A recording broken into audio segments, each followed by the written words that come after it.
Good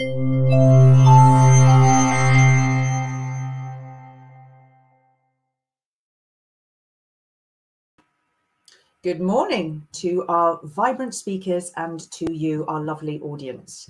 A very, very warm welcome from me in Brussels, your moderator, Katrina Sickle, to the launch of the European Innovation Council's EIC Women Leadership Programme, the second cohort.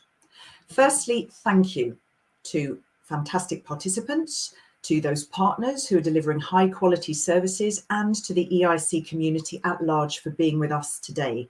And as you know, the EIC has been championing the cause of competitive Europe since 2017, not least by designing and delivering initiatives that really do help spur real change. And this programme is no exception. Now, today's event builds upon the experiences and the learnings and the achievements from the first cohort of the Women Leadership Programme, but it also drills into the details of the second cohort, not least because it brings some inspiring new elements. So in the next 90 minutes, you really are going to meet a handful of very eloquent and inspiring speakers. We've got those who shape and deliver the programme to partners, and a truly impressive entrepreneur and former programme beneficiary, and an inspiring CEO who is one of the programme's mentors. So can I ask you to please stay tuned throughout the journey? It's only 90 minutes. What else would you be doing on a Friday? Because if you don't, you will miss some very, very important pieces of the puzzle, and all of it's fabulous. Now, why does this particular initiative matter so much? Well, I think that all of you will have a very unique point of view that could fill, well, a whole day's worth of discussion. But I don't think any of you would disagree that promoting female role models and innovative business leaders across, in particular, the innovation, the tech and the business spectrum is absolutely essential because, well, tech is increasingly shaping every aspect of our daily lives. And quite frankly, not enough women have a say in shaping it. So quite apart from the fact that a programme like this one paves the way for a more fair, a more balanced, a more egalitarian future, boosting diversity and inclusiveness in this particular domain brings real and important benefits. And we're going to touch upon more of those throughout the course of the next 90 minutes. So let me check first how alert you are before I invite our first speaker to officially open this morning's event. Could you please respond to a poll? Now, what you need to do is click on the Mentimeter link. You can see it at the bottom there, menti.com. The link should also be in the chat on YouTube. Just click on the link, and then we need you to put in a code for that Mentimeter poll, which is 833 514 85. You've got all the instructions. We've got this little kind of Bloomberg Reuters ticker tape running across the bottom. There's the code 833 514 85. So just take a moment, please do. The idea is to ensure that you are with us, and I need to keep you with us throughout the course of the next 90 minutes. And the poll, the question that we're asking is, why are you joining us today? Very, very light bit of data gathering. So go to menti.com and put in that code 833 514 85. And when the lovely technical crew behind the scenes sees that there's enough to show, we can put that poll up on screen. So let me just give you a moment. There we go. Why are you, and I actually have to sadly put on my glasses for this. Why are you joining us today? Well, there we go. I am a Women Tech EU joining this second cohort of the programme. So that's 53%. I want to learn more, always good. I'm glad that 30% of you want to learn about the Women Leadership Programme. We've got former Women Leadership Programme participant or coach or mentor. Okay, so somebody from EIT, and we're going to hear much more about that and why we have joined forces and enlarged the programme in a little while. And of course, the researchers, because that is the open call for researchers. So thank you so very much. But that's an interesting balance there. And I'm sure that our speakers who are coming up in the panel discussion will be able to comment on that. So we can remove our poll.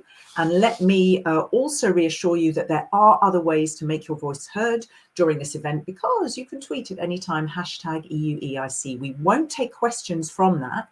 We will take a super beautifully concise question. If you have one, you need to post it in the YouTube chat. Say to whom it's addressed, who you are or your organization, but the golden rule is Morse code length. And there are little parts along the way where I'll say to you, right, let's take an audience question. But honestly, we'll only take the short ones and the most punchy and relevant. Okay, now our opening speaker can tell you much, much more about the big picture and frame today's discussions for us. So let me extend a very warm welcome to her. Let's first of all see who she is.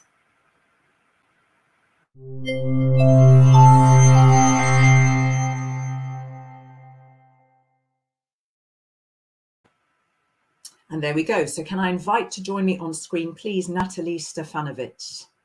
And let me just there we go. Hello, welcome. You are Head of Department for Compliance, People and Budget. Honest to God, that sounds like an enormous endeavour. A few words about you. So you were previously in a unit in charge of economic analysis and evaluation in the Directorate General for Financial Stability, Financial Markets and Capital Markets Union. That is so far outside my realm of experience, Natalie, I cannot tell you.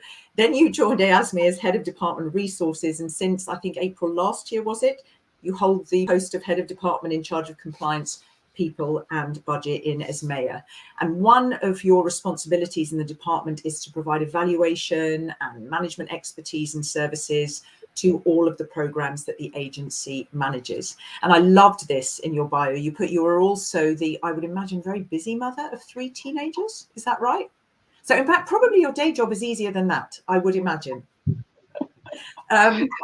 Anyway, let me give you some time to officially open our event just to set the scene and bed our audience in, and I will pop back at the end when you finish. Thank you so very much. Many thanks, Katrina. Dear ladies, researchers, innovators and entrepreneurs, dear mentors and other supporters of women, business and tech, it's a real pleasure for me to be with you today and to address you on this very special occasion, the opening of this year's Women Leadership Program. First of all, I would like to warmly congratulate all of you who were chosen among many applicants to participate in this unique program for female leaders. I would also like to welcome and extend my appreciation to mentors who have generously offered to share their expertise and guide our participants through their career paths. I have to say that I'm relieved to have at this crucial moment so many committed mentors and incredible women at the forefront of positioning Europe as a leader of innovative solutions. With technological advances moving forward with great and sometimes even worrisome speed, we need to improve gender equality in many sectors of our society. This is especially true for the tech industry. It is only by having more women in tech that we will ensure that this rapidly growing and omnipresent sector currently dominated by men equally serves the whole society and leaves no one behind. There has been a great progress in this matter, but there is still a lot to be done. To bring Europe at the forefront of innovative breakthroughs, equally pushed by men and women, we must act together to close the gender gap. Today, deep tech represents more than a quarter of Europe's startups ecosystems, and European companies are worth more than 700 billion euros. But within that domain, women remain highly underrepresented. I am sure that you are aware of the numbers, but they are so worrying that they are worth repeating. Only 15% of European startups are funded or co-funded by women, and only 6% have all-women funding teams. On top of these startups, receive less than 5% of the available venture capital funding. So what causes such low numbers? The problem is not tech-blind women, but rather a woman-blind tech industry. 41% of scientists and engineers across the EU are women, but they make up only a quarter of the tech industry's employees and only slightly more than 10% of its executives. The tech industry is further funded by women-blind investors. As many as 90% of VCs are male, and consciously or not, they tend to fund more male-led companies. This funding gap is not just about fairness and inclusion. Women-owned startups produce twice the revenue per €1 invested if compared to their male counterparts. Not investing in women-led companies is simply a missed out economic opportunity. Europe further loses out knowledge, creativity, talent for every woman who cannot launch and lead a tech company. There are many benefits to women participation in businesses, and personally, I consider the following three main ones. First of all, women contribute to the innovativeness of a company. By bringing in their unique perspective and adding to the team's diversity, they make companies reach higher profits compared to male-dominated companies. Unfortunately, more than 40% of the tiny pool of women working in tech leave the sector after 10 years. This is mostly due to the discriminatory work environment resulting in strained work conditions, failed promotions, and dismissed projects. Now, imagine a world where they are managed by another woman and a world in which they would continue building up on their talent instead of giving up. This is the world we strive for. Secondly, female leaders tend to care more about environmental issues and thus they strongly commit to green solutions. We need more environmentally friendly innovation to pursue our vision of greenhouse gas reduction and to become a climate neutral continent by 2050. Thirdly, women are famous for their unemployment reduction mindset. Recovering from the COVID pandemic, we need more women behind the steering wheel in order to bring Europe on the right course. As you know, there is already a lot being done at the European Union level to change the status quo. Let me mention some of the initiatives we are carrying out. First of all, here in EIC, we are leading by example in two ways. On the one hand, we stress the importance of data in shaping our policies. For this reason, we are developing an innovative gender and diversity index to identify gaps and encourage diversity within companies. This will provide consistent information to investors, funders, customers, and policymakers. And on the other hand, we appoint more women to leadership positions. We are aiming for gender parity across advisory boards and evaluation panels.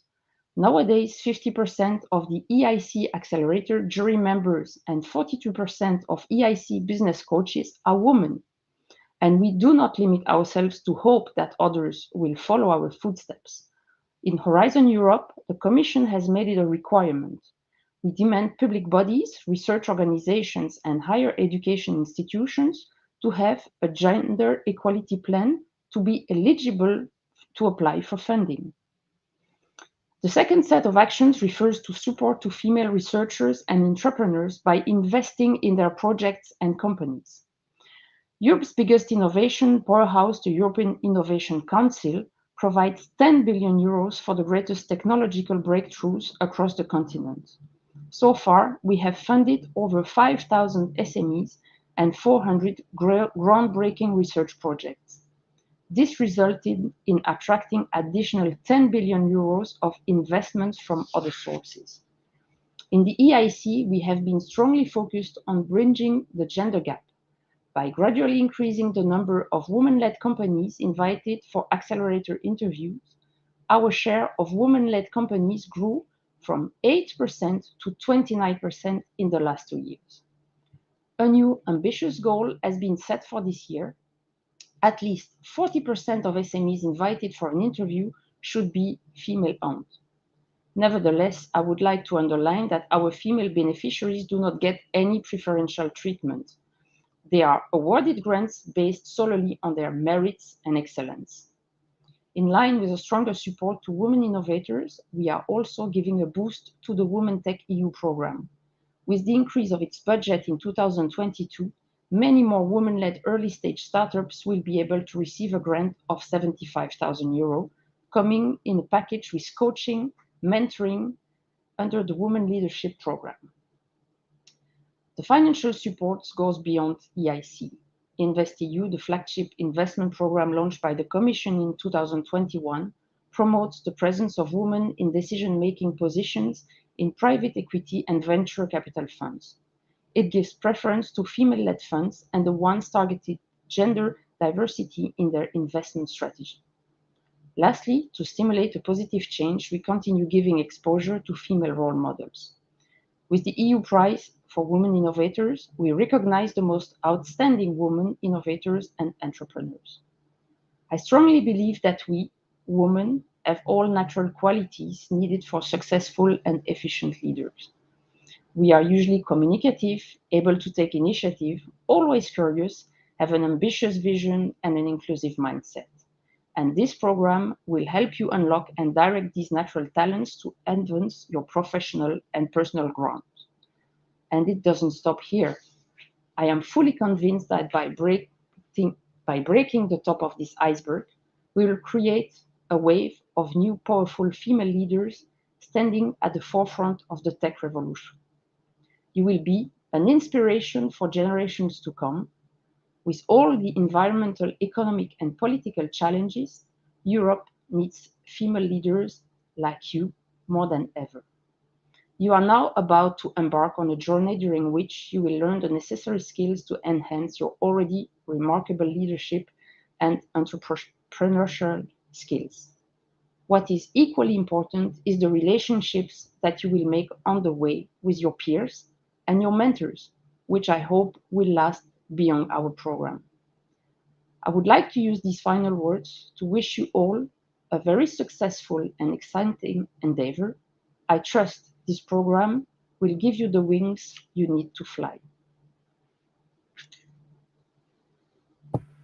Thank you so very, very much. Can I ask you a couple of quick questions before I move on? First of all, thank you for giving some of those sadly compelling stats there at the beginning, and also for giving some really good examples of what the EU and what the agency and what the European Innovation Council is doing in terms of support from, I think you said there, promoting exposure to funding itself, but being very, very clear to say everybody is awarded on excellence. And I just want to, because otherwise you hear all sorts of kickbacks. So I really do highlight that. When you said there, you said, women contribute to innovativeness, so an increase in profits. They care more about environmental issues. I think the third point you said is they have an unemployment reduction mindset. In a couple of sentences, can you just clarify what that means? Yeah, many thanks, Katrina. So basically, this is what we can see based on the research we are doing and the analysis we are doing. So it's really just facts that we are just providing you here. Huh? So. But when it means you mean they want to, I more meant it means they want to keep people with them more. Did I understand that correctly? Exactly Yes. As it sounds. And okay, that's what I wanted to just qualify. Thank you very, very much. And thank you, as you say, for all of those facts. You've been very clear about where things are difficult. And I kind of find it incredible that we are still having this conversation in 2022. Is there any point at which you would say, come on, also women, please put yourselves forward more in some instances, quite apart from the environment? Do you think women are maybe, because you talked about discriminatory aspects and dismissed projects, where they just kind of just step back too much and don't push because of that overall environment?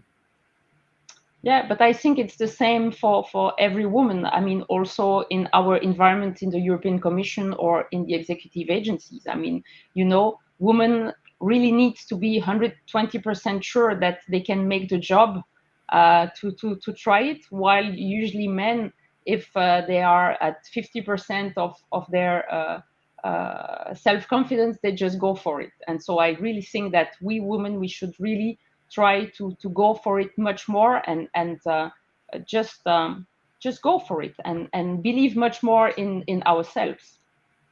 Thank you. And I'm going to take forward anybody who's tweeting. You did use the words incredible women at the outset, and we are going to get more of a feel for that in the course of the event.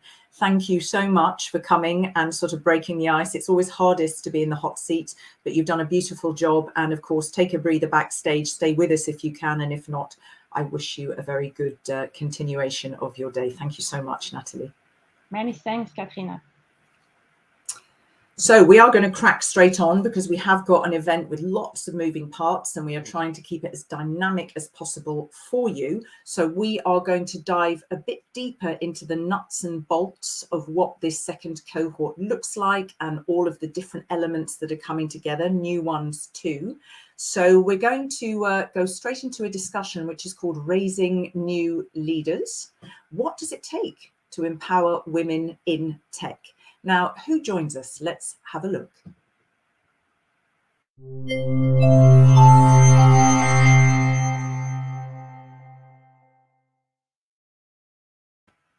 There we go. So can I invite those three lovely people? We have Viorel Pekka, who is Head of Transition Activities and Business Acceleration Services Unit at ISMEA. So welcome to you. We have Denisa Perin, who is Deputy Head of Unit, EU and Place-Based Innovation Ecosystems, also at ISMEA. And we have Amparo de San Jose Riestra, who comes from EIT Food Business Creation Program Manager. A very, very warm welcome to all of you.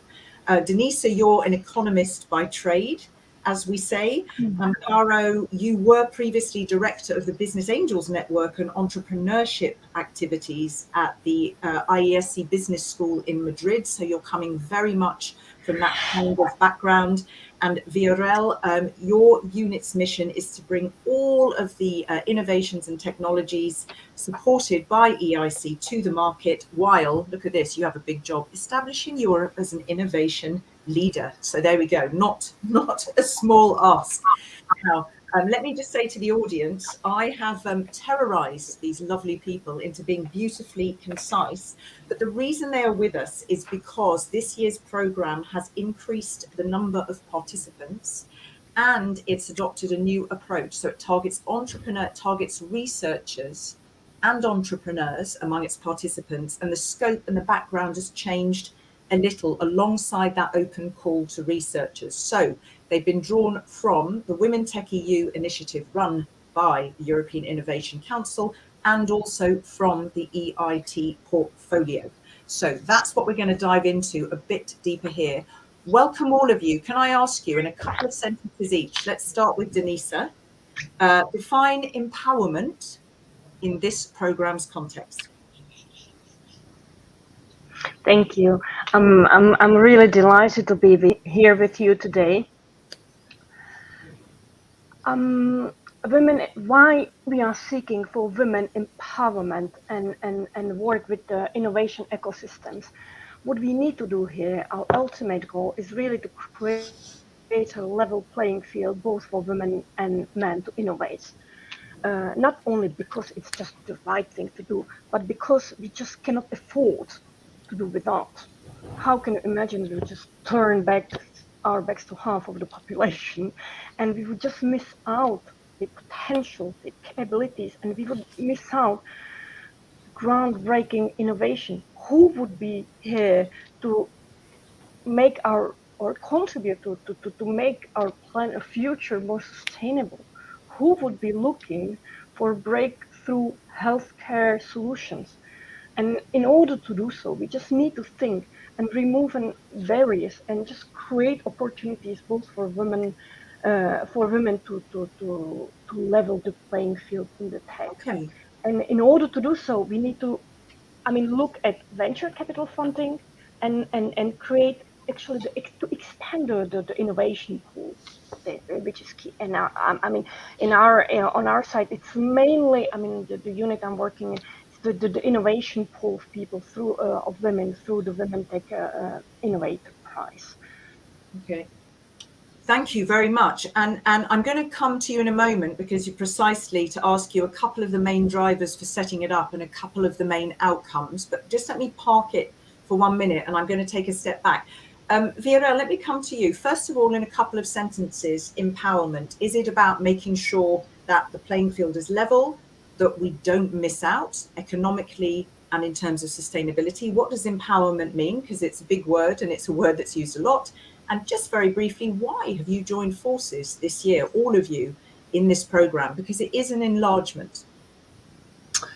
Good morning to you, Katrina, and good morning to all our participants. For me, personally, in the contents of this program, empowerment has two meanings. On one hand, it's empower for women as giving them the tools, the skills, the networks to succeed or just simply fulfill their career aspiration. And on the other hand, through these achievements and success will have as a consequence, will empower our economy and the society.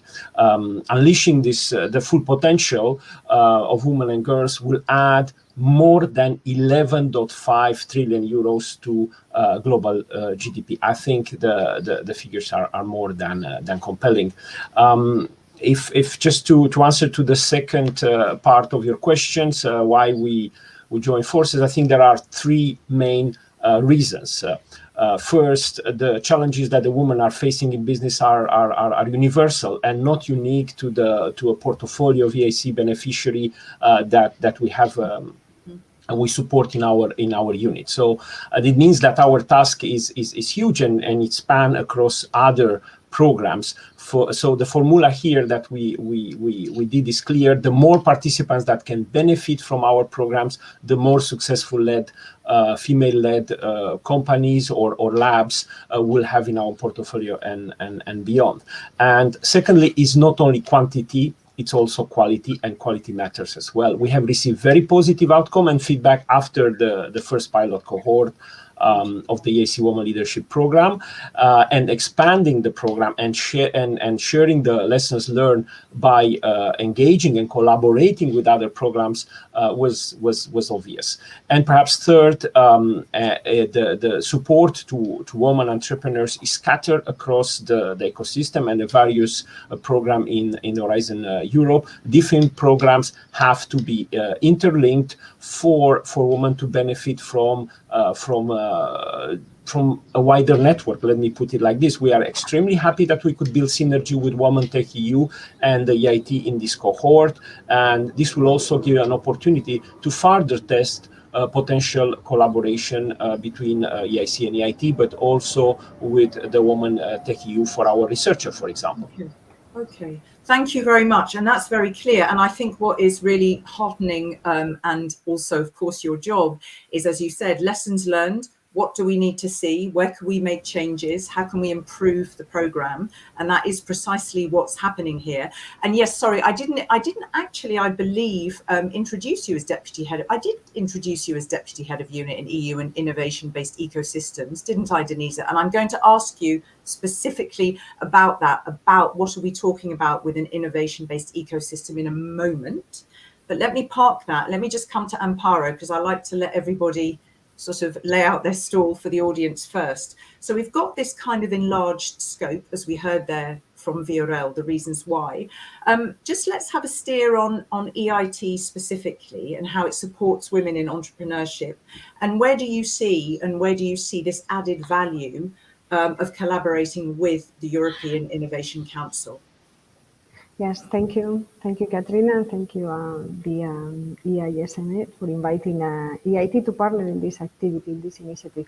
So recently from the EIT, we just launched a program that is called Supernovas, and that is what we mean. We intend to make women shine within the entrepreneurship ecosystem and take roles in all the key areas of the ecosystem. So that's why we think that empowering for this program means three things. First, channeling and encouraging more young women from STEM areas of education to join deep tech startups, but the percentage of women in deep tech startups is very low. That's the startup stairway for young women.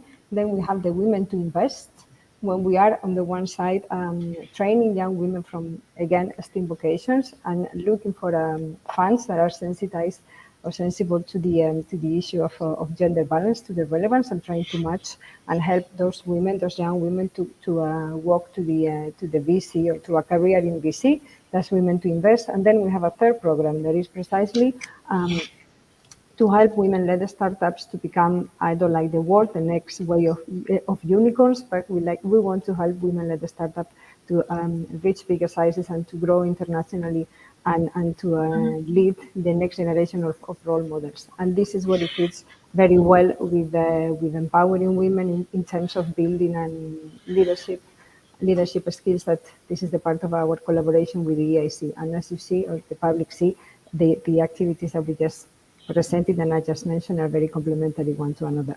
Yeah, and thank you very much. I think you made two important points, also helping grow internationally for businesses. That's, we're not just talking within the EU context, but also, and that's super important, I think you use the words lead the next generation of role models.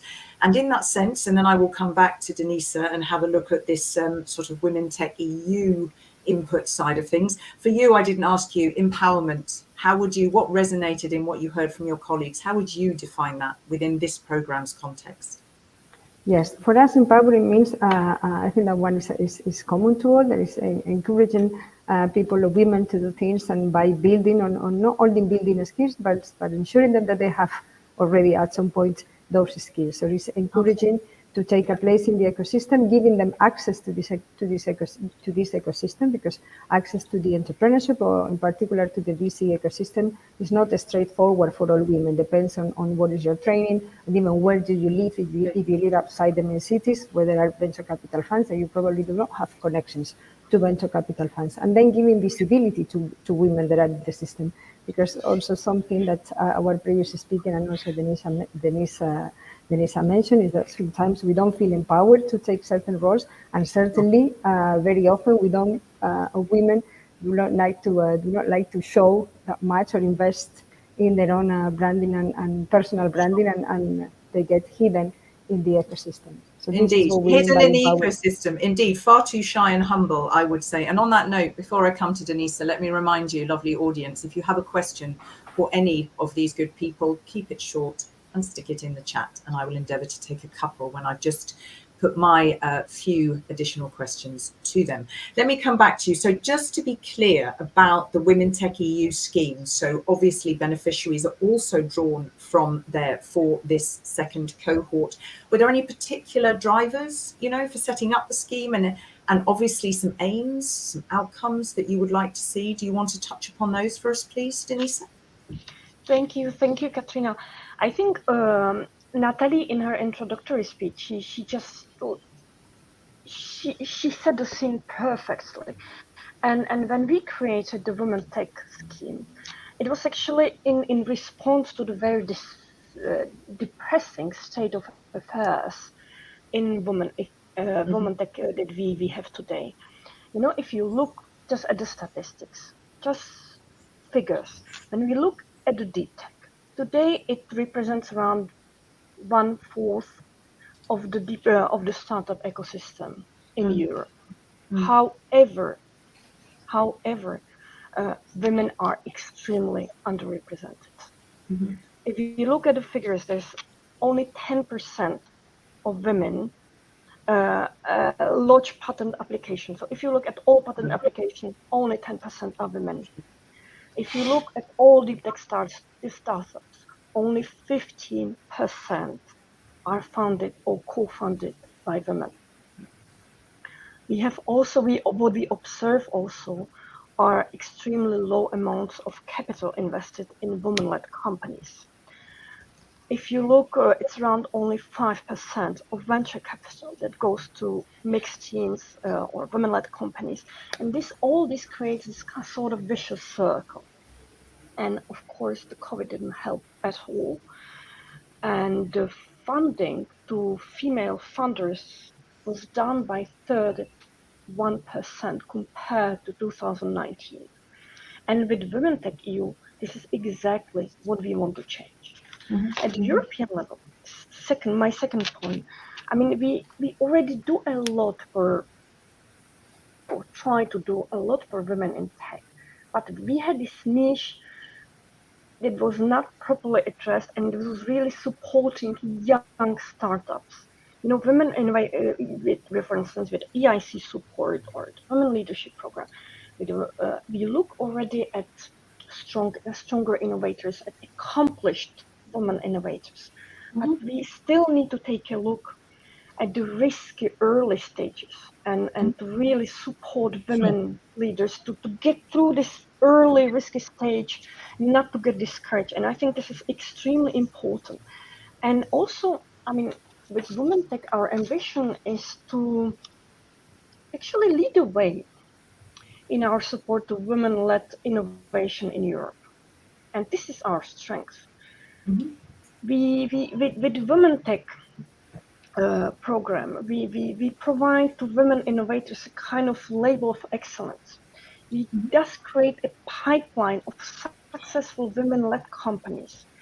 And I think this is something that resonates. And just to illustrate how much it resonates, with the pilot we launched last year, we had around 400 applications from women-led companies. We managed to finance 50 companies, women-led, from 14 countries or associated countries. This year, we flagged or we labeled 10 million for the program. So we expect to be able to finance around 130 companies. So here I believe you really give a clear kick to women-led companies and in deep tech that go for it, it's here. Thank you. Thank you so very much. And I like, because you started saying, Katrina, I'm telling you, it's a depressing state of affairs, and then set out some very concrete practical support, including support to the early risk stages. And I love that, and providing this kind of label of excellence. And let me apologize. Apparently I introduced you poorly. I don't even know why I didn't block that. But I am going to come back to you in a moment to just plug in a bit more into your specialism in innovation ecosystems and environments. But let me come back to Viorel, and I will also come back to Amparo. Viorel, let's just be clear for those watching. Why does this year's programme have a higher number of researchers? Very good question, Katrina. I think it shows that the woman aspirations are similar, regardless if they are working in a lab, a university, or a company, right? Yeah. And this is great, in my opinion. Raising successful leader is not a matter of one punctual intervention, but a journey, or even sometimes a lengthy journey. If we want to do it right, if we want to increase our level of ambition and these depressing figures, we have to start not only early, but also across the board. Like I said, university, research institute, and of course, companies, small and big. The Women Leadership Program will empower the selected researchers with entrepreneurial competencies, for example, with entrepreneurial competencies to move their research one step further. And we clearly are interested in this for the reason I'm extremely glad that we have managed to tailor the program to have two separate but intertwined tracks, one dedicated to researchers and the other one focusing on entrepreneurs with the startup in place and ready to scale up. So this is another reason, in my opinion, for attracting a higher number of researchers. Yeah. No, that's great to understand that you really see there needs to be that customized approach, depending on who the participant is and where they're coming from and what their ambition is. Let's just stick with that word entrepreneurship for a moment, because I'm going to build on what you were telling us, Amparo, in terms of EIT support, because it does have all sorts of schemes in place that do support entrepreneurship. And again, from the very early stages, which we heard from Denisa, is crucially important so that people kind of don't drop off the cliff. Can you share maybe just 2 or 3 actions that have already produced positive results when it comes to women's entrepreneurship? Because the big vision is all very well, but we want to know about the concrete outcomes. Give us a couple of examples, please. Yes, I think I already gave the example of a new activities that is Supernovas, but this is transversal for all the knowledge innovation communities across all the sectors.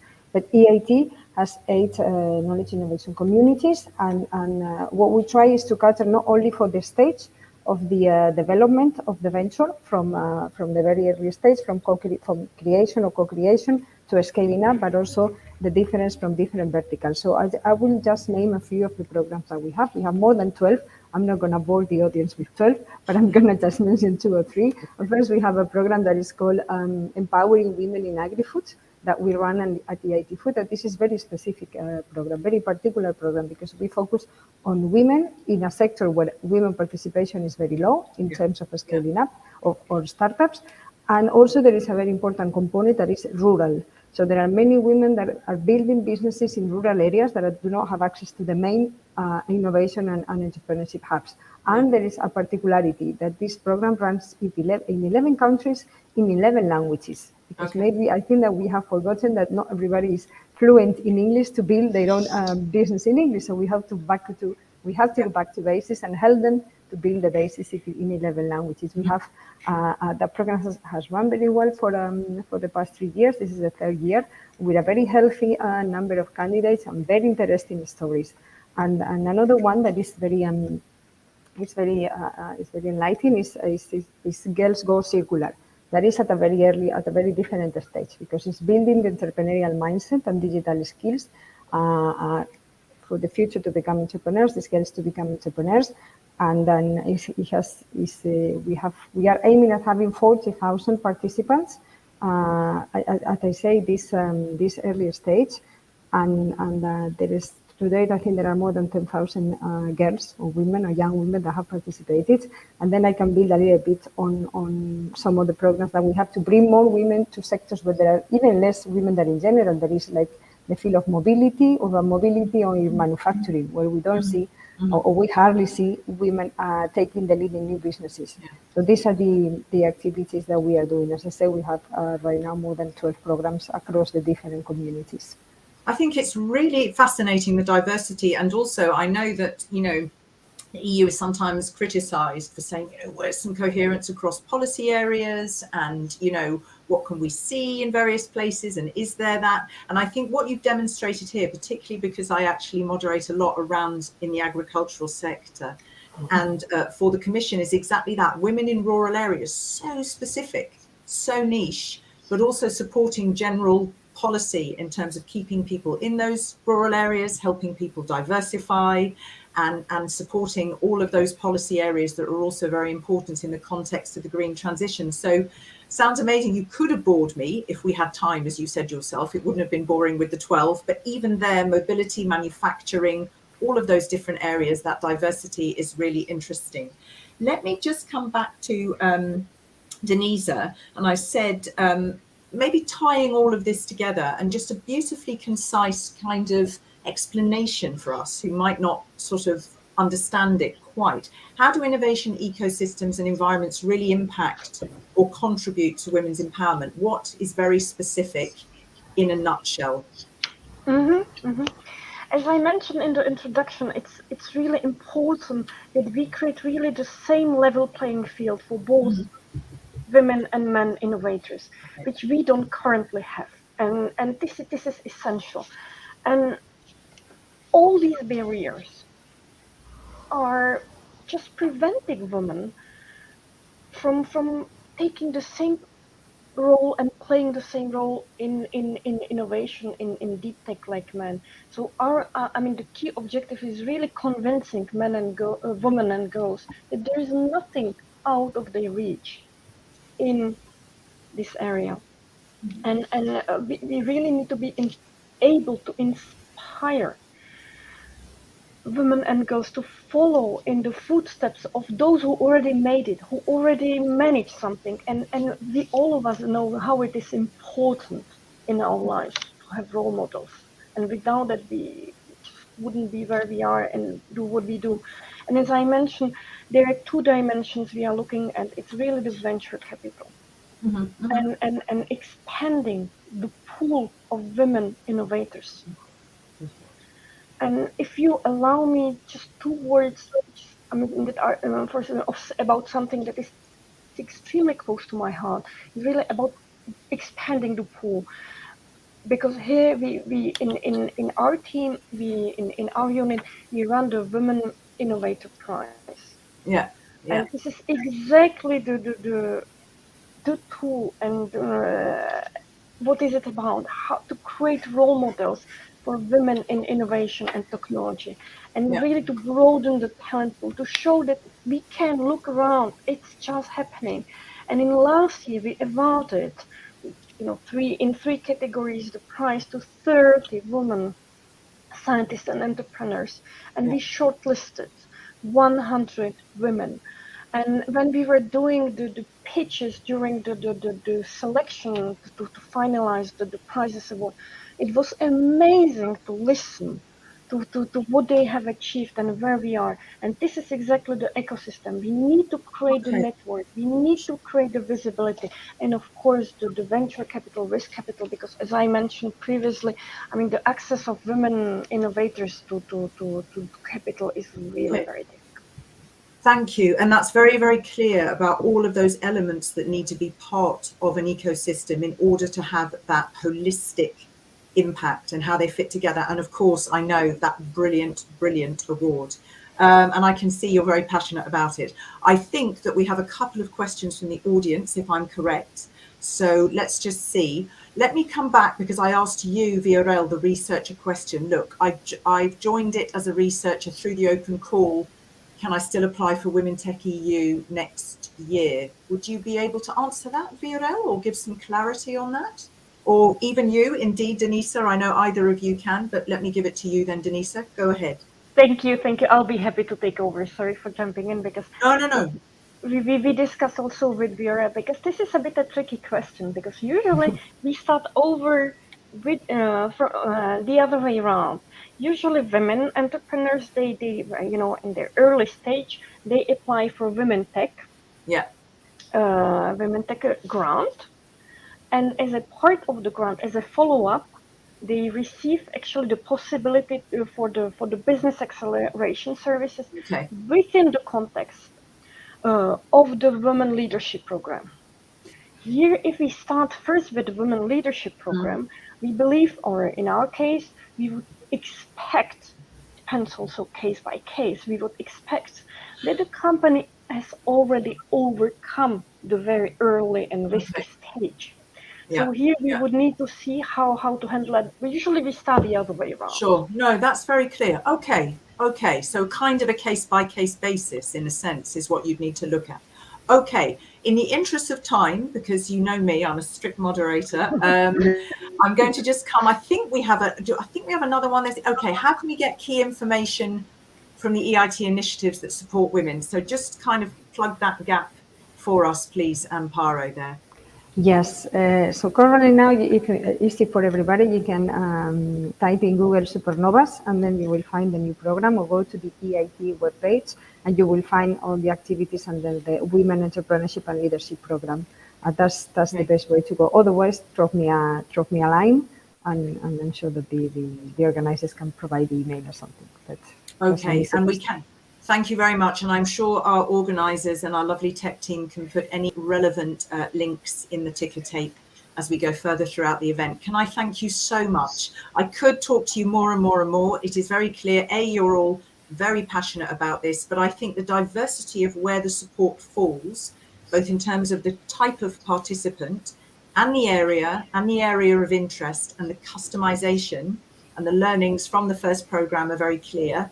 And I would imagine if this goes on and on and on, you will make more learnings and it will evolve further. So thank you so much, Viorel, Denisa, Amparo. You've been lovely and you've been so beautifully concise, for which I appreciate very, very much. Thank you. Thank you. Bye. Bye-bye. Bye-bye. Oh, thank you. Good luck. Good luck. We're all counting on you is normally what we say. So we can't have this overview about pieces of the previous program, what's new in this program, without actually hearing from some very, very fundamental elements of the program, which is this fantastic mentor-mentee relationship. Now, I'll tell you a bit more about them when I've introduced them. Perhaps first of all, we will just show you their faces, who they are, and then I will invite them to come to the screen.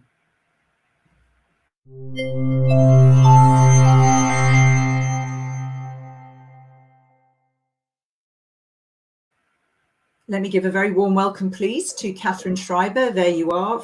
You are Deputy CEO and co-founder of Advitos, and also Peter Griffiths. There you go, Leadership and Creativity Coach and co-founder of the Mind Takeaway, and of course, Women Leadership Program Mentor. Let me be clear for the audience that you weren't working together. And this is kind of on purpose that we've got sort of a mentee from one area and a mentor from another, because I think it gives more diverse and broad insights to our audience. And again, let me remind the audience, if you do have a question, keep it short, put it in the chat and we will endeavour to take it. So I think importantly, I'll shut up and let you first, Catherine, and then Peter, just say a couple of words about who you are and of course about Advitos. Go ahead. Thank you. I'm very honored to be here. Yes, I'm the co-founder and deputy CEO of Advitos. We have developed the first 4-in-1 organ support device, and patients on the intensive care unit, 60% of the patients actually die due to multi-organ failure. And our Advitos device combines liver, kidney, and lung support with fast blood pH correction. And clinical studies show that we can improve patient survival with our Advitos device from 20% up to 50%. Amazing. Yeah. Absolutely. And together with the founder, I've not only developed the device from idea to market approval, but also our startup to a now fully certified medtech company with 70 employees. And how many kind of eureka moments did you have along the way, by the way? Many ups and downs, but many ups and downs. Yeah. Yes. But I wouldn't want to miss one thing. And what sustains you through the downs? The belief that this therapy is a breakthrough and can save people's lives. Definitely. Thank you very much, Peter. Nodding furiously. Peter, at the Mind Takeaway, do you also save people's lives? Tell us about yourself. As you mentioned, I'm the CEO of the Mind Takeaway. So I'm also a leadership coach and an EIC mentor. I actually joined the program last September.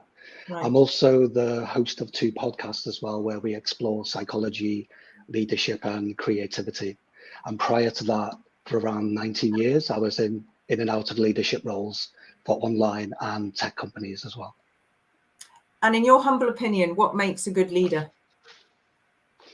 Someone who can really listen and just someone who's really okay with being uncomfortable and vulnerable, you know, because leadership is all about going through growth. And this is why this is such a wonderful program, because if you're willing to be a little bit, you know, vulnerable, you're going to learn so much about yourself, gain awareness and become a better leader.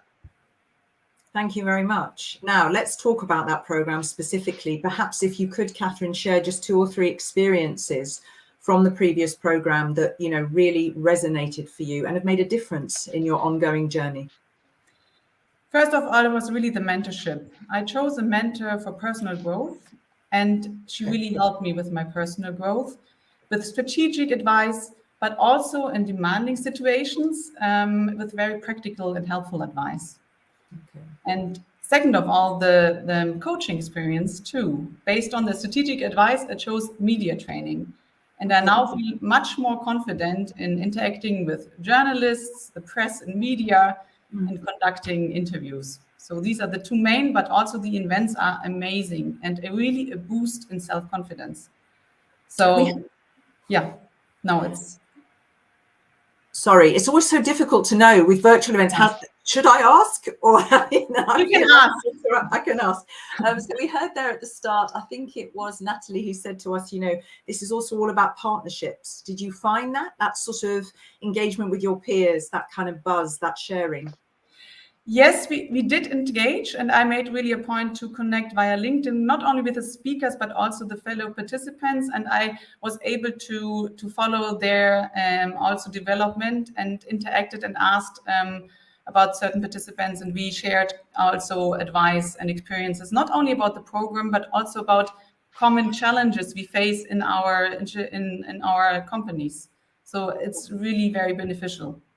Thank you. And thank you for being very, very clear. You know, you taught media training, you said there's practical advice, there's just that kind of holistic support for you in terms of, you know, building confidence. So let's just sort of, again, fill a gap there and Peter, fill in for us kind of what's basically the top lines of the role of a mentor, and where do you think it does bring that added value? What resonates there in terms of how Catherine had described her experience?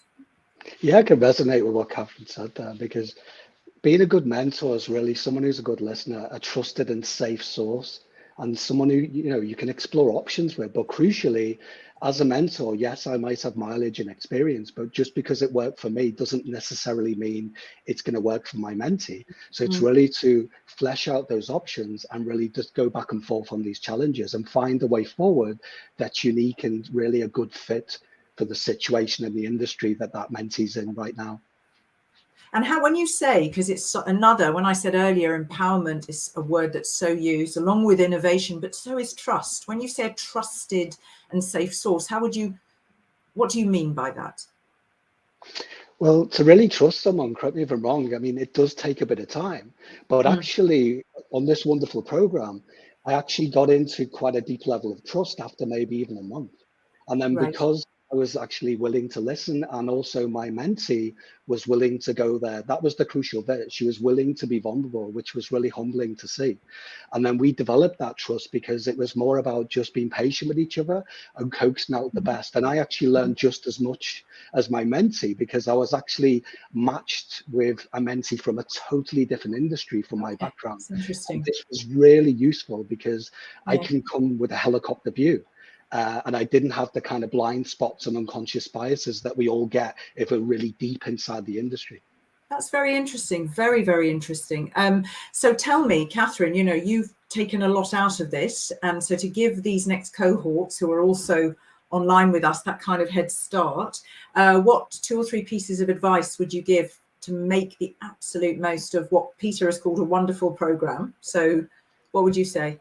Yeah, I agree with Peter to be open and not afraid to be vulnerable, but because this is the space where you can show that and can find confidence and learn. But in order to do that, really schedule regular meetings with your mentor, because the 6 months will fly by faster than you think of, and operational daily business will come into your way. So really, from the beginning on, schedule regular meetings. Okay. Yeah, and really the other thing is really define a specific project with a business coach to tackle. And of course, you enlarge your network, but I said that before. And so what was yours when you said a specific to tackle? What was your area? Or that was really the media training. Okay. It was really the focus on how I can interact with the journalists, how to prepare an interview, how be in contact with the journalists afterwards, but also to build up your press network and things like that. Okay, thank you very much. Well, I've sort of asked you already, you know, Peter, what sort of participant bring, to be open, to be vulnerable. You said patience with each other was very, very, very key. So let me just come to, and before, and then I can be beautifully sticking to time, as is my job. What would be the biggest change that you sort of witnessed in a mentee, Peter? And then I'll have the closing word from you, Catherine, the biggest change that you witnessed in yourself. So Peter, what sort of made you go, oh, wow, I've seen that? That's a really good question, actually. There were so many moments for transformation and change. Right. But the one that really stood out for me is, again, it goes back to trust. I see my mentee really start to trust herself as a leader, which can be challenging because of, you know, when you put yourself out there. But also, crucially, I saw that she trusted her team more.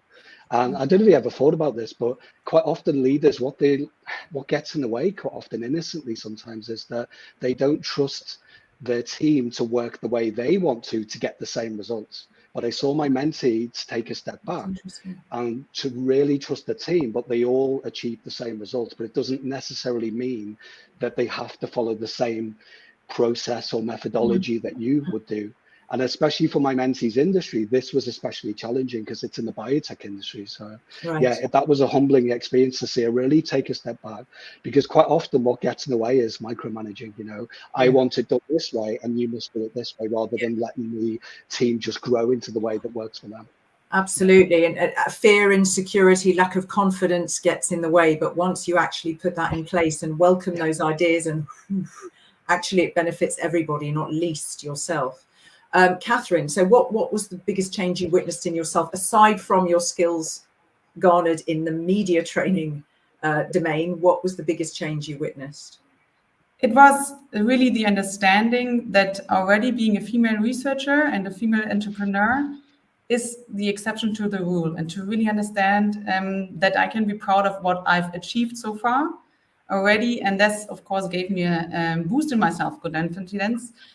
And this to be able to enlarge my network on an international scale, it's really, really great too. And I want to take the opportunity to really express my sincere gratitude to the EIC to really have initiated this program, because the female researchers and entrepreneurs in small and startups and small companies, the companies cannot provide this high-class training to employees. So this is really a great initiative and meeting a great need.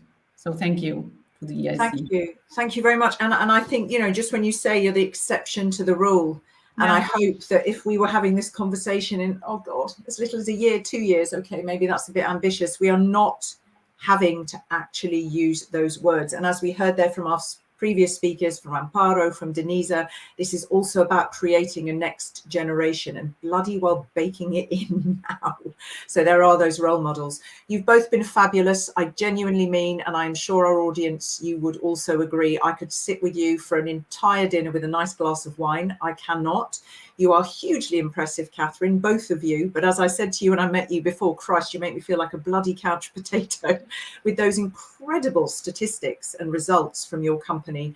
And thank you both for praising, for very specific reasons, the programme as much as you have, because you've been clear that both of you have got an enormous amount out of it. Okay. Peter, are you in this next one or you don't stay in the next? I am. I'm really excited to have just been picked to carry on the second cohort. You've just been picked. You're like in Donkey and Trick, pick me, that famous scene, and you got picked. Thank you so very much to both of you. You are allowed to take a breather. We're going to move on to the next part where we get a little bit more into the nuts and bolts of this program. But thank you so much. So there we have. We've got 2 more sessions, so please don't leave us, lovely people in the audience, because we are going to be able to nail our closing time, but we have to hear a few of the details and some of the changes that are in the second cohort program. So who better to walk and talk you through those highlights, those nuts and bolts, than the Deputy Head of Transition Activities and Business Acceleration Services Unit. Her name is Veronica Benitez Pinero, and I think she has a lovely little animated bumper.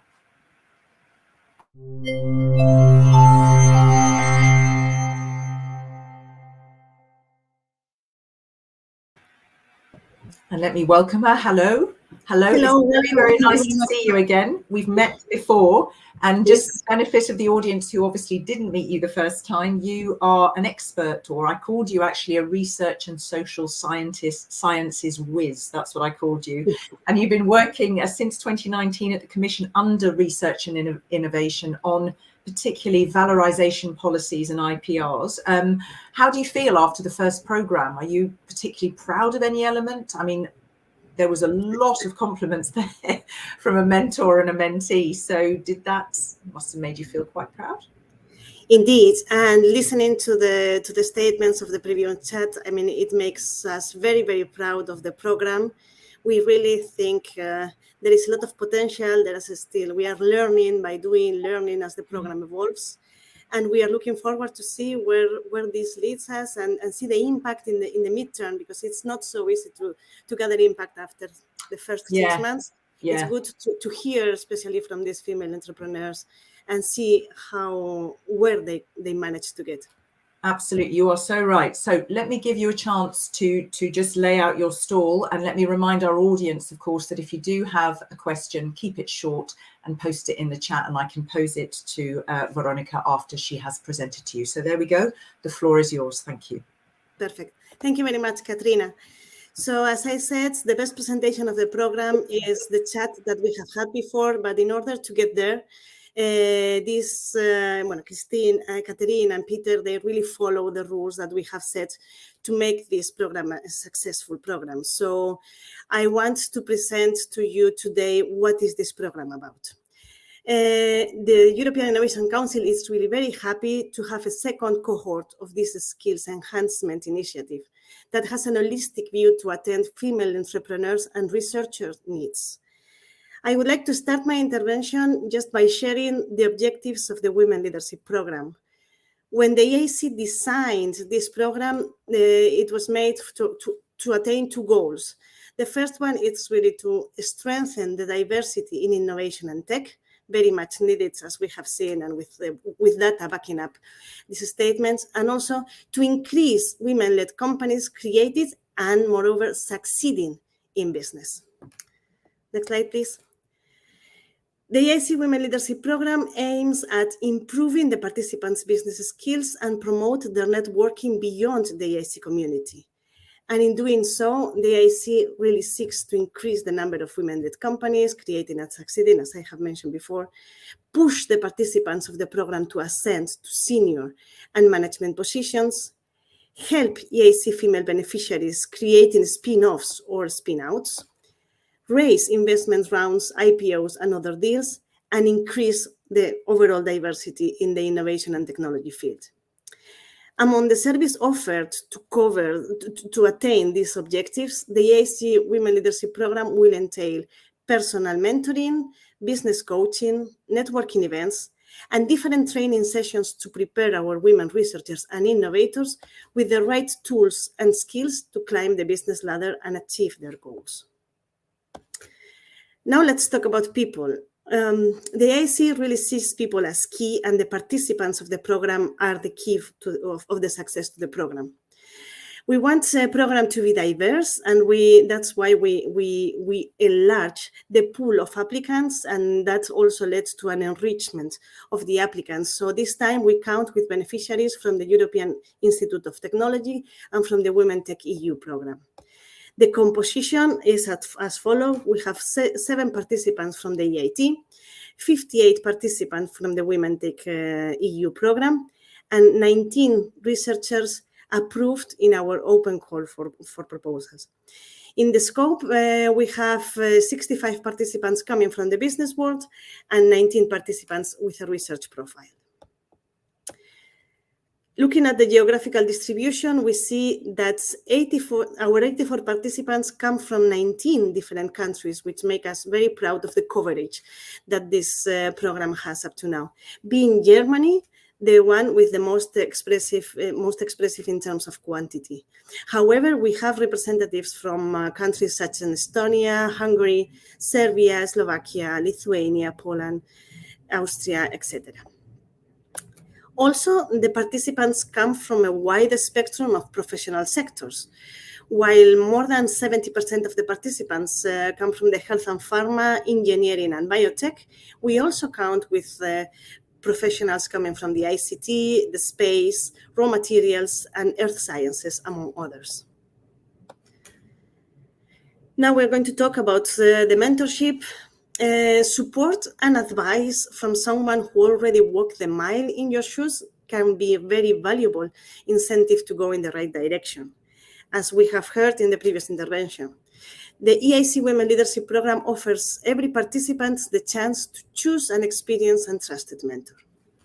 The pool of mentors for this program includes mentors from the field of entrepreneurs, investors, innovators, and senior managers who will share their managerial experience and provide access to their diverse professional networks. Mentors will help participants define their career path, overcome the existing challenges, and help them set the next steps. What are the benefits for mentors of the program? Well, the mentors will be able to impact in the long term the female participation in business, which might make them very proud. They will also be able to contribute to bringing a positive change in the mentee's life. They will be exposed to fresh perspectives and the ideas and approaches. They will expand their professional network. They will play an active role in the EIC community, that it's Europe's largest community for entrepreneurs and researchers. They will be at the forefront of increasing the role of women in innovation and tech, and they will develop personal leadership and mentoring styles. And what is it for the mentee? We want the mentee to receive valuable inputs and advice to support their career progression. We want the mentee to share their ambitions and fears with someone that has been in a similar position. We want to help them grow their professional networks and expand their personal and professional perspectives. We count on 215 experienced and validated mentors in our pool for this specific program.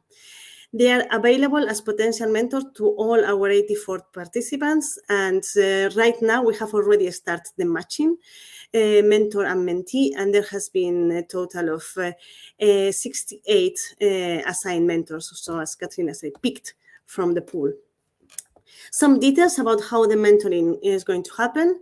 In order to ensure the proper guidance and mentorship, the structure of this activity is based on having monthly meetings, more or less the duration of 2 hours, throughout the 6 months of the programs.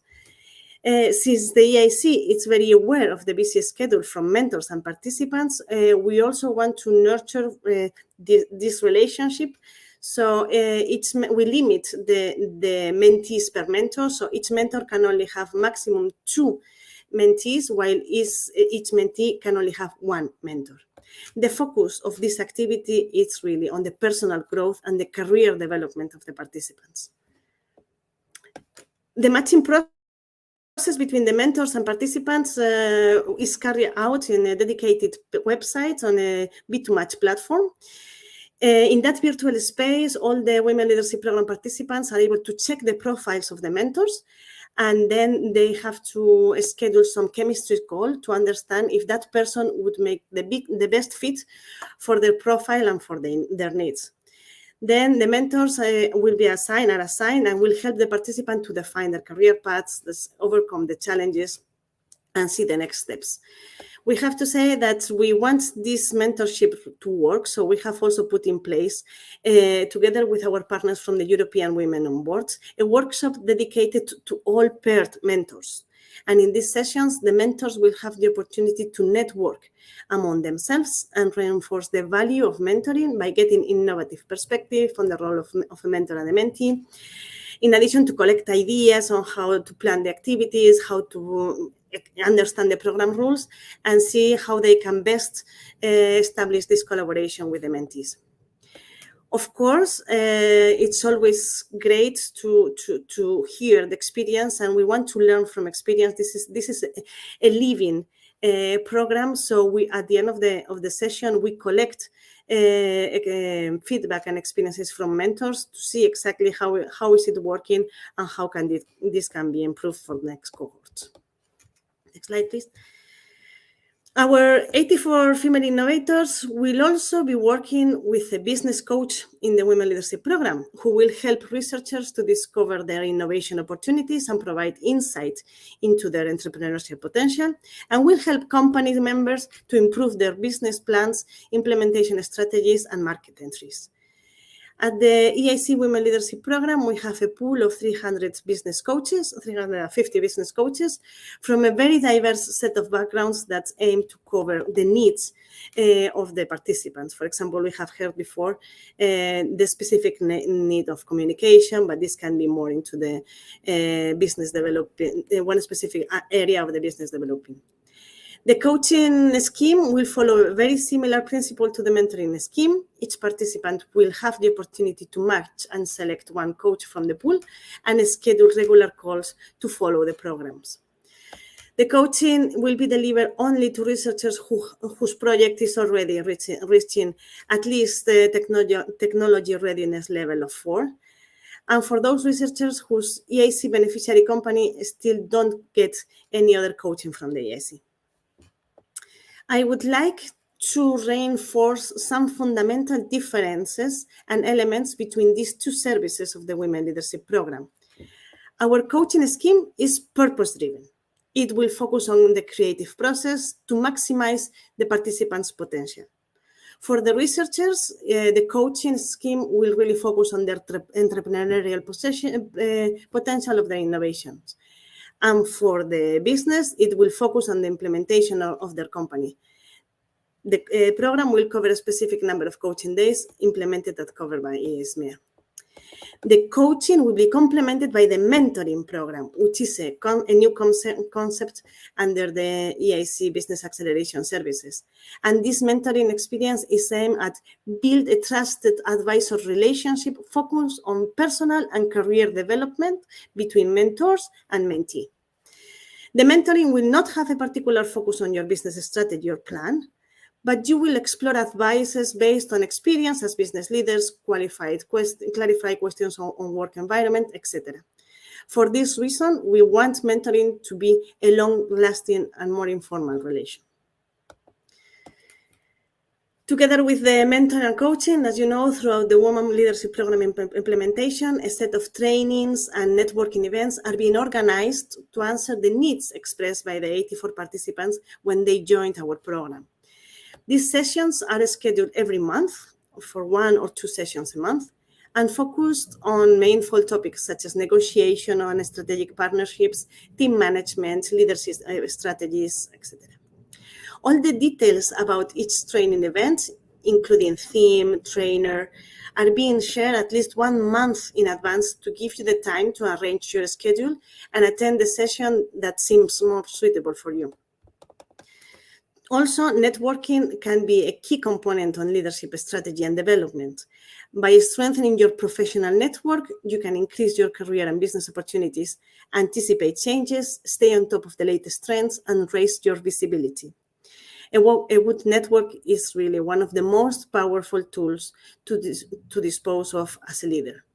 The EIC Women Leadership Program will precisely provide this essential boost to the participant by offering multiple networking events that will make participants noticeable inside and outside the EIC community.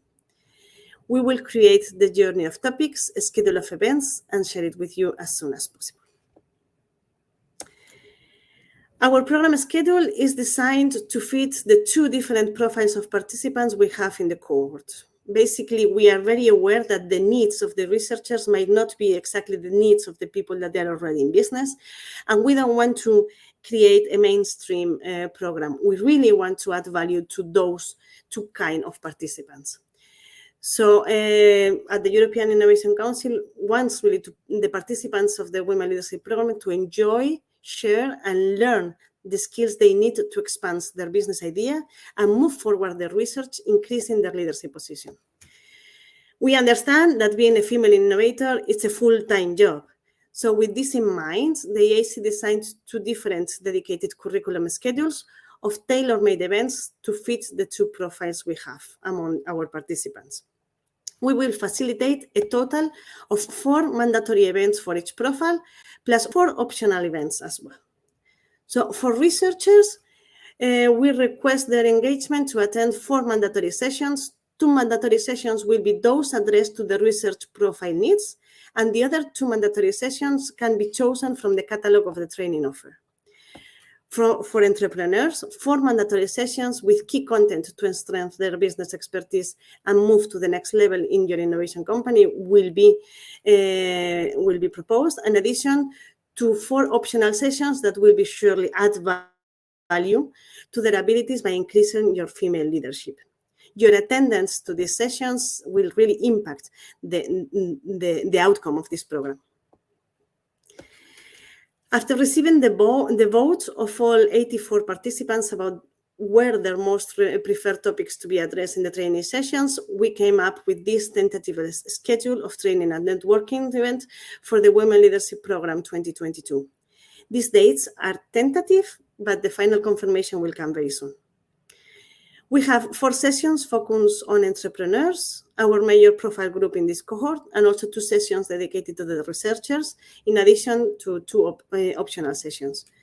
All 84 participants of the program are very welcome to join all sessions if needed, and not just focus on the one of your specific profile.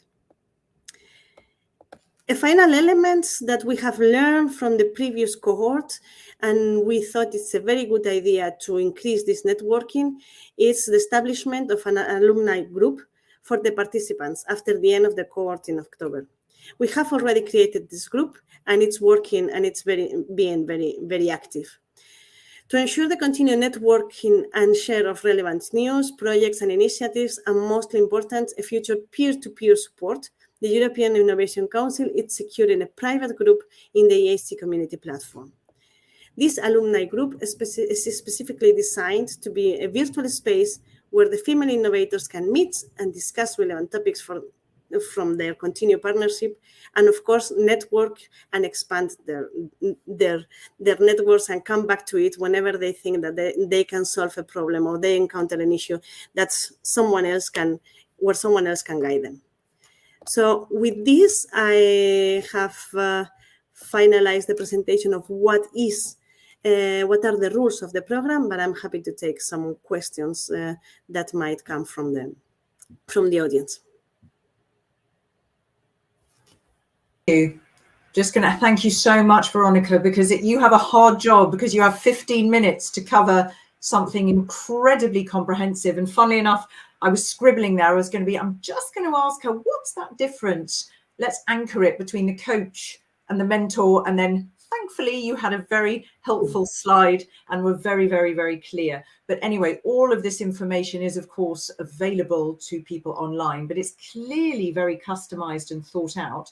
So I don't want to take up more of your time. I just want to see, I don't know if anything's come in from the audience, but we can take, there we go. How engaging are the sessions now? Being on the way, do we mean as part of the process, or how do you understand that question, Veronica? I understand how, I mean, the sessions, we really give you the tools, and then it's what you make out of the tools. Okay. So in this case, the sessions are not very long, especially the training and the networking sessions. We have learned, especially now in this setting of the pandemic, how to go to key points. So yes, the sessions tend to be engaging. At the same time, we are also aware that you have a busy schedule. So we try to advance what is going to be the schedule so you can fit it. But I would recommend that whoever attend the sessions, they really try to be calm for a couple of hours, really focused, because that would really impact them, the program more than just being on the way and just checking in. Yeah, no, absolutely. Okay. And interesting, because I will quote you there in your own presentation. You said being a female innovator is a full-time job. So you are trying to take that into account. But at the same time, when you invest in that time, please invest. Otherwise, you don't get as much out of it as you could. Yeah, I mean, a good question. And obviously, you know, one can reach rapidly a wider audience when it's virtual. COVID has pushed all of that into the forefront. But is that foreseen to have in-person events within the program? The good thing of the program, it's an alive program, and it's alive, and it has to follow also what is happening around us. So right now there is no provision of doing some in person, but this might evolve in the next 6 months. We know that especially the part of the networking, it's very much appreciated when you meet the people in person. So it's an option that we can use. If we see that there is this demand, so we are very flexible. We are very open to hear and to attend the needs of all the participants. So we will keep our ears open, and if necessary, we have the flexibility to potentially come with an in-person event. Okay, thank you. Yes, I do get the impression coming from the outside that it's a beautifully kind of agile, sort of customized little initiative. It really is. So, and I can see, obviously, we have highlighted what learnings you've had from the first cohort. And as you say, it's a kind of a living organism. So let's see what the future brings. Thank you so much for delivering such a comprehensive presentation. And you can put your feet up off screen, because we have one more speaker who will be joining me in a moment. Thank you. Thank you very much. So don't go away, everybody, because we have a lovely last speaker, and he really does bring something new and inspiring to the table, and you need to hear from him in the last 10-15 minutes of our event, and then we will release you a little bit over time. I'm sorry for that, but as you see, these are discussions that could go on for hours. First, let me launch a final poll, if I may. Now, the Mentimeter code, and if you're joining us for the first time, you need to go to menti.com. The code is 2466233. You can see it there under the screen, menti.com, or you can see the link in the chat, and the code is 2466233. It is not the same as the first poll. So let me just give you a moment. There we go, menti.com, 2466233, and there is a poll in there, and there's a question. Let's just hone in on one particular quality you've witnessed in a female leader that perhaps you most appreciate or respect. Now, we are open to the fact that maybe in that list you would say something else, but in that list that you have between horizontal leadership, and communication, people-oriented. We did hear at the beginning that women are care more about environmental issues. So the last option there is sustainability focused. What's one quality you've witnessed in incredible women, as we heard from Natalie Stefanovic at the opening, in female leaders that you most appreciate or respect? So just take a moment and then we'll see. Hard choice, I think, but when the lovely technical team sees fit to show the initial results of that poll, it would be good to see it on screen. There are a few options there, 6. Is it about people? Is it about sustainability? Is it about being cooperative? So what is one quality you've witnessed in female leaders you most appreciate or respect? And capacity to operate in different directions. That is something that I do hear a lot, so I am not entirely surprised that that has come out ahead. Also, cooperative spirit. And even though nobody has put sustainability focused, well, the facts do tell us, as we heard, that women do tend to care more about environmental issues. Horizontal leadership. I think cooperative spirit is nicely aligned with communication and good communication skills, but capacity to operate in different directions, to multitask, to be able to take lots of things on board. We've got people oriented. So we'll just give 1 or 2 moments. Interesting. Okay, I was going to call for the results later, but I just thought I'd call now because it's a nice one just to head up my final conversation with our last speaker. So thank you very much for taking part in that. And I'm going to let that lovely technical crew launch the last animated bumper so we can see who our last speaker joining me is. Thank you.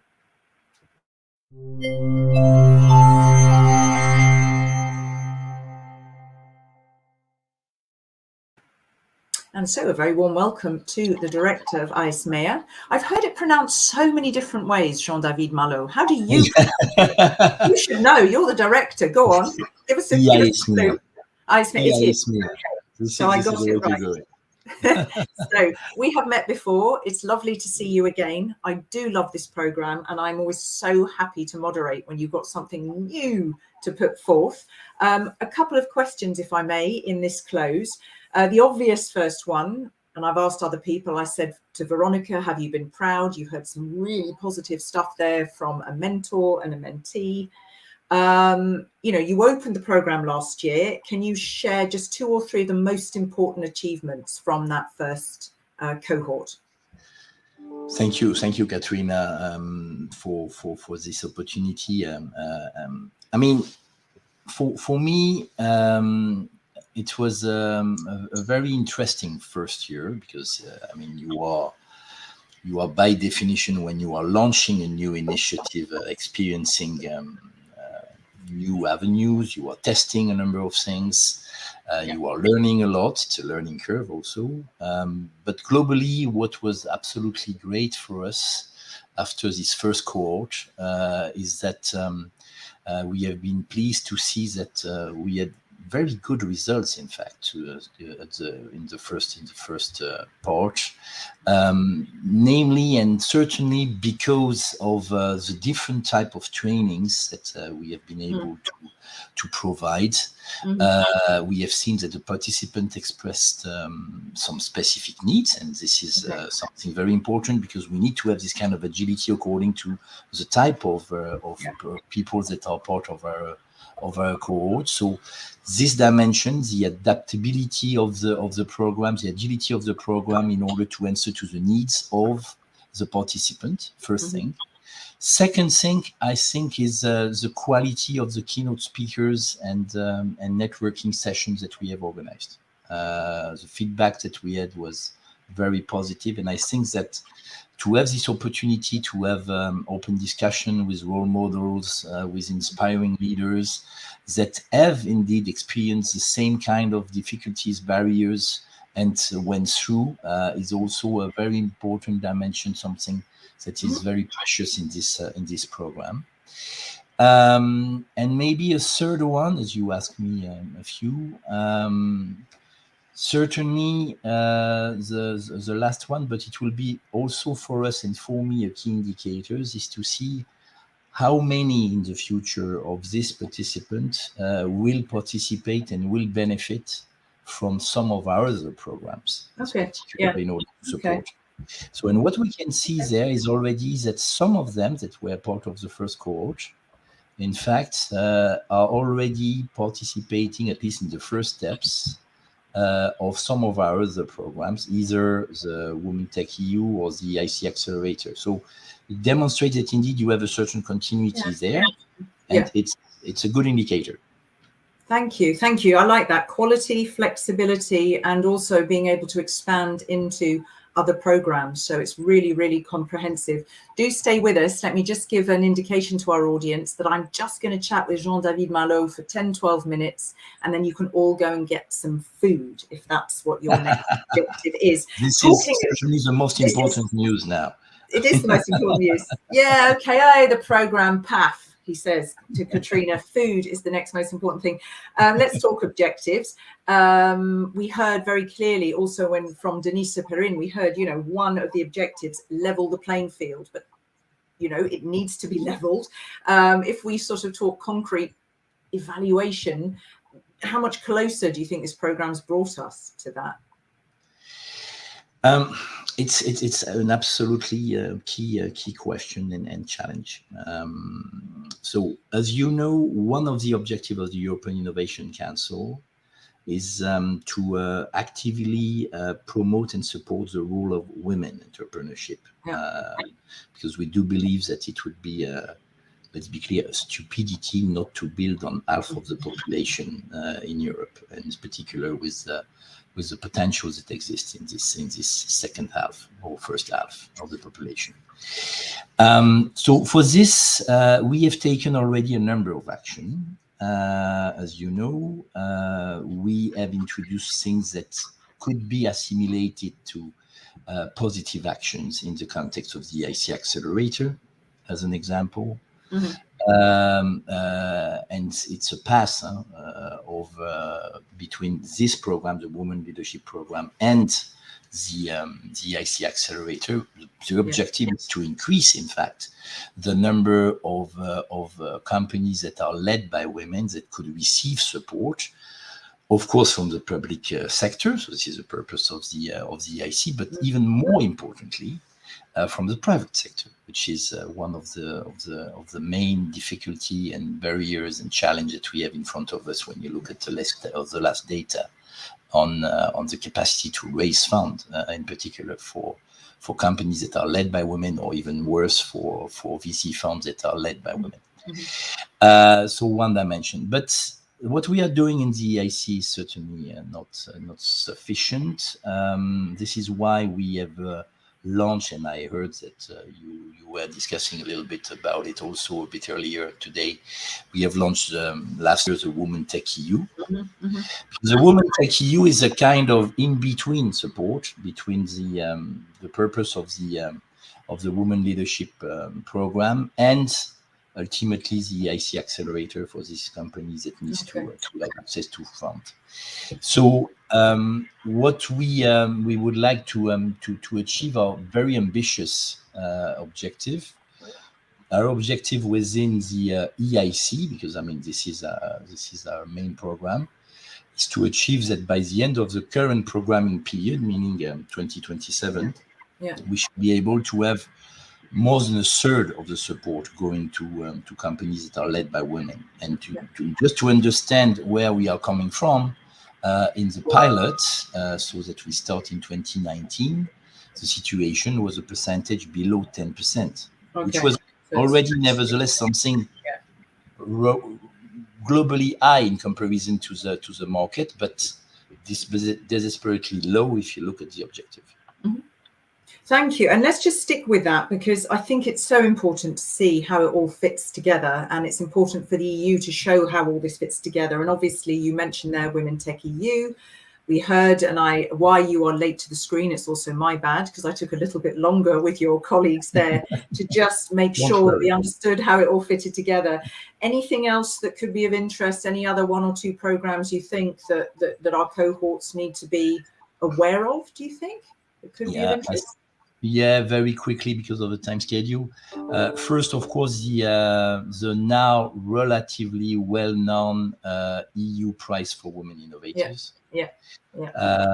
So, this program is celebrating the women entrepreneurs behind game-changing innovation.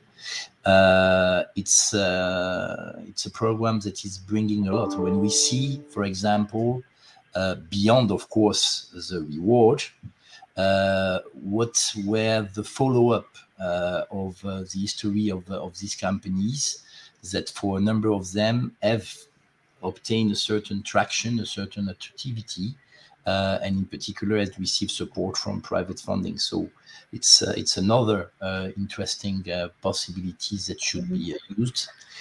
The second one on which we would like to work even more than what we are doing today is on the cooperations that we have with the European Institute of Technology, because there, as you know, we have a number of community, we have a number of business acceleration services that are common, on which we are working, and what we would like to expand in the future is indeed an even more important collaboration to exchange good practices on supporting women-led SMEs and startups. And this is a dimension on which we will make a number of announcements in the coming weeks and months. Last thing is that, if you want to elaborate and implement a policy, you need also to monitor what is going on the market. And this is the reason why we will launch this year a new pilot innovation gender and diversity index, and where we will collect, in fact, data. We will have benchmark. We will have key performance indicator. We'll track progress, and this will be also very helpful also for policymakers to adapt what exists. Yeah, thank you. And that was mentioned right at the outset by Natalie. Thank you also for just bringing that up again, because it is absolutely critical. You can't do anything without stuff you can't measure.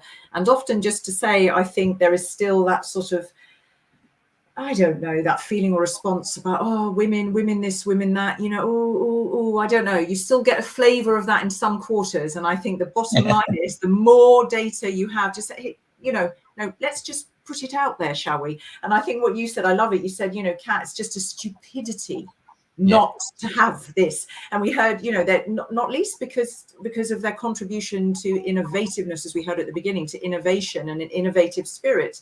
We heard they're right at the outset, but also in increasing profit. So you're absolutely right. Stupidity is a really good word, quite apart from anything else. A last one before I release you. I was asking the lovely lady from Advitos, Catherine Schreiber, who had obviously benefited from the last program, saying, what advice would you give for the cohorts, the new cohorts? So if you had 2 or 3 pieces, elevator pitch pieces of advice, what would you say so that they can make the most of this brilliant program? I will try to be as brief as possible. First, and it was mentioned by some of the previous speakers also, I would invite the second Women Leadership Program called Women Innovators first to network between each other. This is absolutely essential, but not only between each other, but also with the speakers, the mentors. This is certainly one of the biggest value of the program. Let's be clear. Okay. You sometimes you learn more beyond the sessions than within the session. This is my first thing. The second is certainly to develop indeed a particular relationship with the mentors that are fitting more with specific needs. So of course it's a bit of work there, because this is what we are providing with this program is the opportunity of this type of connection. But of course, it doesn't mean that after this it should stop. This is something that that should continue. And maybe allow me to be a little bit, yeah, I would not say not politically correct, but let's say a bit more harsh. Cheeky? Oh, okay. No. Cheeky. Do not be afraid to stand out. I mean, you are 80s. I mean, this new cohort. Maybe some could feel, okay, I mean, I am around a big group. How could I exist? Do not be afraid to stand out. I mean, you are going to meet and attend in a number of sessions with a number of people, I agree, with different background, different stories. But by definition, each of you is unique and precious. Mm-hmm. And so you will be able to stand out thanks to the capacities that you are bringing here. So go ahead. I mean, this is your time. That's lovely. What a nice one. I like that. Don't be afraid to be a peacock. We want this second program of cohorts to be beautiful peacocks. I was about to say a flock, but I don't think that can quite apply. That's lovely. Do not be afraid to stand out. I think those are very good words, not just for this program, but in general for women in business, but particularly in these sectors which are heavily male dominated. And whereas we heard at the beginning, there is still a discriminatory environment. And it's absolutely bonkers. As you said to yourself, it's just stupidity. It's just a no-brainer. So quite apart from anything else. You know, sometimes simple words say everything. Simple words say everything. Well, simple words, do not be afraid to stand out, which I direct to those of you who are still with us online. Thank you so much. Thank you for your patience in coming to the screen. And thank you for still being at the helm of this magnificent program. Well, first of all, of Ismea, but also orchestrator of this lovely program. So thank you, Jean-David Marlot. Thanks a lot, Katrina. And it just remains for me to just say a final roll call of thanks. Firstly, to ISMEA, to the EIC, to Women Tech EU and the EIT for orchestrating this wonderful second cohort program. And of course, to the lovely speakers who we had representing them today. Many thanks to the rest of our speakers, not least Catherine and Peter. Again, I could have asked them so many more questions, but I was very heartened by how positive they were about the program. Thank you very much to that beautifully hardworking team who've put this event together. So can I shout out to Thais, Mariana, Sarah and Manuel. Thank you so very much, because we make it look easy, but there is a lot of hard work that goes on behind the scenes. And of course, big thanks to you, our audience, for lending us your eyes, your ears and your voices for these more than 90 minutes actually in the end. 1 hour, 45 minutes on a, maybe it's sunny where you are, Friday morning. Can you please share your words of wisdom at EUEIC, okay, on Twitter if it floats your boat. Of course, keep an eye on the website. There's all sorts of useful information on there that can not just inspire you, but hey, inspire those you know. So really to get stuck into this program. But as we said, there are all kinds of initiatives that are really helping to spur and shape change. That's it from me, your moderator, Katrina Sickle. I wish you a very, very good rest of the day. Of course, keep safe, keep well as summer arrives. A very good day to all of you.